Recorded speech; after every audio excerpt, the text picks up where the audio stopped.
Sahabat Delima yang dikasihi oleh Tuhan kita Yesus Kristus, firman Tuhan buat kita pada tanggal 16 Agustus 2022 adalah dari Yesaya 55 ayat yang ketiga. Sendengkanlah telingamu dan datanglah kepadaku. Dengarkanlah, maka kamu akan hidup. Aku hendak mengikat perjanjian abadi dengan kamu, menurut kasih setia yang teguh yang kujanjikan kepada Daud. Demikian firman Tuhan. Sahabat Delima yang kekasih, akhirnya yang ditunggu-tunggu setelah lebih dari 1 bulan, dijatuhkan vonis tersangka kepada Ferdy Sambo. Pasal 340, subsidiar pasal 338, jungto pasal 55 dan 56. Ya, meskipun mungkin kita tidak tahu apa isi-isi pasal itu, tetapi paling tidak kita semua merasa puas dengan pengumuman Bapak Kapolri. Pada akhirnya Irjen Ferdy Sambo dijadikan tersangka. Namun dalam peristiwa ini jika kita ikuti sudah lebih dari 1 bulan, kita cukup merasa prihatin ketika di awalnya yang dijadikan tersangka adalah Brada E. Dan sekarang kita tahu kemungkinan besar Brada E melakukan penembakan hanya karena mengikuti perintah atasannya Irjen Ferdy Sambo. Pertanyaannya sekarang, apakah nanti diputuskan Brada E bersalah atau tidak? Namun sekarang status dari Brada E adalah tersangka. Karena apa? Dia mengikuti, mendengarkan, menyendengkan telinganya kepada perintah atasannya yang benar-benar sudah melanggar hukum, sudah melanggar kode etik.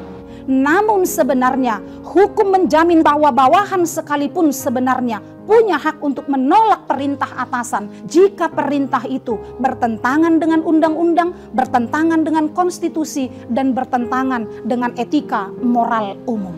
Itu sebabnya firman Tuhan hari ini mengingatkan kita bahwa satu-satunya yang boleh mutlak kita dengarkan dan kita patuhi hanyalah firman Tuhan. Disebutkan, sendengkanlah telingamu dan datanglah kepadaku, dengarkanlah maka kamu akan hidup. Kita boleh dengarkan suara-suara dunia ini, tetapi untuk yang mendengarkan dan untuk yang dipatuhi hanyalah firman Tuhan. Firman hari ini adalah panggilan Allah kepada umat Israel ketika mereka telah selesai dari pembuangan. Namun mereka menemukan Yerusalem masih porak-poranda. Dalam situasi yang demikianlah Tuhan berfirman kepada mereka, sendengkan telingamu kepadaku, datang kepadaku, dengarkan aku, maka kamu akan hidup. Panggilan yang sama, sahabat Delima, ditujukan Tuhan kepada kita di tahun 2022 ini. Mari kita menyendengkan telinga kita hanya kepada suara Tuhan. Sehingga ketika ada keputusan yang hendak kita putuskan, kita dapat memutuskannya sesuai dengan kehendak Tuhan. Mari kita datang kepada Tuhan. Ketika kita mengalami beban, kita punya kekuatan untuk mengatasinya. Sebab dengan menyendengkan telinga kepada Tuhan, dengan datang kepada Tuhan, dengan mendengarkan Tuhan, kehidupan akan menjadi milik kita. Tapi sayang sekali ketika kita hanya mampu mendengarkan suara atasan kita tanpa mengatakan Bapak Ibu bahwa suara atasan tidak didengar. Bukan itu maksud saya. Suara atasan perlu kita dengar sepanjang suara atasan itu sesuai dengan kehendak Tuhan. Tetapi ketika suara pimpinan kita, atasan kita tidak sesuai dengan kehendak Tuhan, dengarkan suara Tuhan untuk berani menolaknya agar kita tidak menjadi tersangka, agar kita tidak kehilangan kehidupan, agar kita tidak kehilangan kebenaran. Belajarlah dari peristiwa meninggalnya Brigadir J. Tentu kita turut berduka cita dan juga kita tidak bahagia dengan penetapan keempat tersangka. Tapi ini menjadi pelajaran berharga buat kita.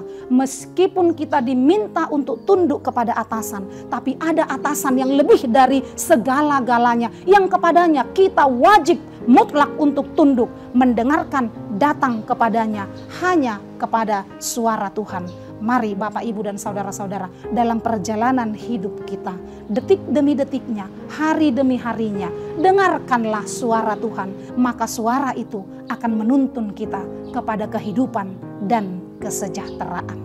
Amin.